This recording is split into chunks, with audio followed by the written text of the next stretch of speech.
హనుమకొండ జిల్లా భీమదేవరపల్లి మండలం గోపాల్పురం వద్ద ఘోర ప్రమాదం జరిగింది. పెళ్లి బృందం వస్తున్న బొలెరో వాహనం బోర్వెల్ లారీ ఢీకొట్టింది. ప్రమాదంలో ముగ్గురు అక్కడికక్కడ మృతి చెందగా మరో 11 మందికి తీవ్ర గాయాలయ్యాయి.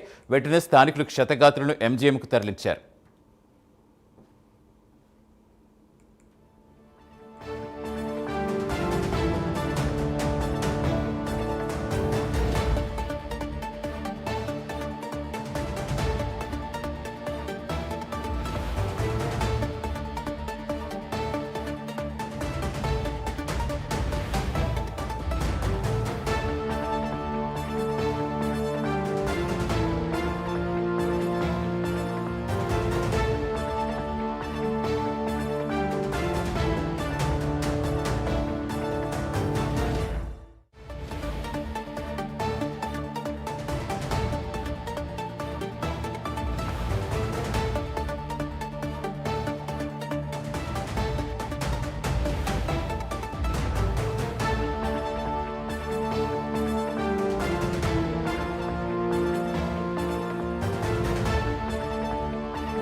హనుమకొండ జిల్లా భీమదేవరపల్లి మండలం గోపాల్పురం వద్ద ఘోర ప్రమాదం జరిగింది. పెళ్లి బృందం వస్తున్న బొలెరో వాహనం బోర్వెల్ లారీ ఢీకొట్టింది. ప్రమాదంలో ముగ్గురు అక్కడికక్కడే స్పాటెడ్ అయ్యారు. మరో 11 మందికి తీవ్ర గాయాలయ్యాయి. వెంటనే స్థానికులు హుటాహుటిన క్షతగాత్రులను ఎంజీఎంకు తరలించారు. ప్రస్తుతం పూర్తి తరలించేందుకు మా కరెస్పాండెంట్ తిరుపతి లైవ్లో జాయిన్ అవుతున్నారు. తిరుపతి, చాలా విషాదకరం. ఒక పెళ్లికి వెళ్ళి వస్తూ ఇలా ప్రమాదానికి గురి కావటం. మొత్తం ఎంతమంది ప్రయాణిస్తున్నారు అప్పుడు అట్ ద సేమ్ టైం? అసలు ఎలా జరిగింది? ప్రస్తుతం గాయపడ్డ వారి సిచ్యువేషన్ ఏంటి?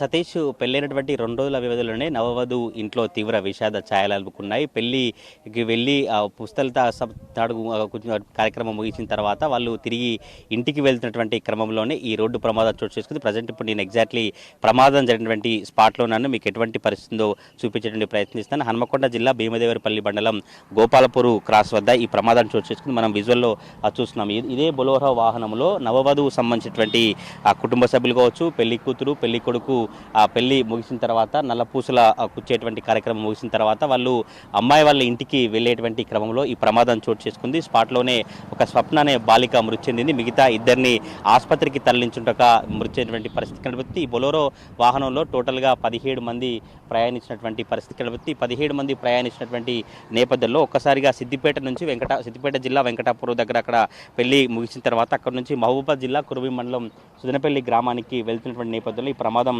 చోటు చేసుకుంది. ఈ ప్రమాదానికి సంబంధించినటువంటి కారణాలపై పోలీసులు ఇప్పటికే ఆరా తీసి పూర్తి దర్యాప్తు కొనసాగించి ఎవరి కారణం అంటూ కూడా పెద్ద ఎత్తున దర్యాప్తు కొనసాగించిన పరిస్థితులు విజువల్లో చూస్తున్నాం. ఇదంతా కూడా సిద్దిపేట నుంచి హన్మకొండ వెళ్ళేటువంటి ప్రధాన రహదారి. ఇక్కడ కేవలం సిద్దిపేట నుంచి లాంగ్ డ్రైవ్ చేసిన నేపథ్యంలో కాసేపు మూత్ర విసర్జనకు ఇక్కడ ఉన్నటువంటి బొలెరోలో ప్రయాణికులు ఆగి ఉన్నారు. ఆగి ఉన్న తర్వాత ఇటువైపు నుంచి సిద్దిపేట నుంచి వీళ్ళు వచ్చేటువంటి ప్రయత్నాన్ని కొనసాగిస్తున్నారు. ఇటువైపు ఉన్నటువంటి బొలెరో వాహనాన్ని ఈ బోర్వెల్ సంబంధించిన లారీ ఢీకొట్టినటువంటి పరిస్థితి కనుక ఒకసారి మీకు ఆ బొలెరో సంబంధించి ఢీకొట్టిన బోర్వెల్ లారీని కూడా చూపించేటువంటి ప్రయత్నం చేస్తాను. మొత్తం కూడా ఈ అనేక సంబంధించినటువంటి ప్రయాణికులు కొనసాగించినప్పటికీ కూడా ఈ రోడ్డు ప్రమాదాలకు సంబంధించి జరుగుతున్నప్పటికీ ప్రభుత్వ యంత్రాంగం ఇంకా చర్యలు తీసుకోవాలని చర్చ అయితే కొనసాగుతుంది. పెళ్లికి వెళ్ళి పెళ్లి కార్యక్రమం ముగించుకొని నల్లపూసల కార్యక్రమం ముగించుకొని వస్తున్నటువంటి కార్యక్రమంలో నేపథ్యంలోనే ఈ ప్రమాదం చూసుకో పెళ్లి సంబంధించినటువంటి కుటుంబ సభ్యులు తీవ్ర విషాద ఛాయలు అనుకున్నటువంటి పరిస్థితి కనబడుతుంది. కొత్తపల్లి గ్రామం గోపాలపూర్ గ్రామం శివార్లో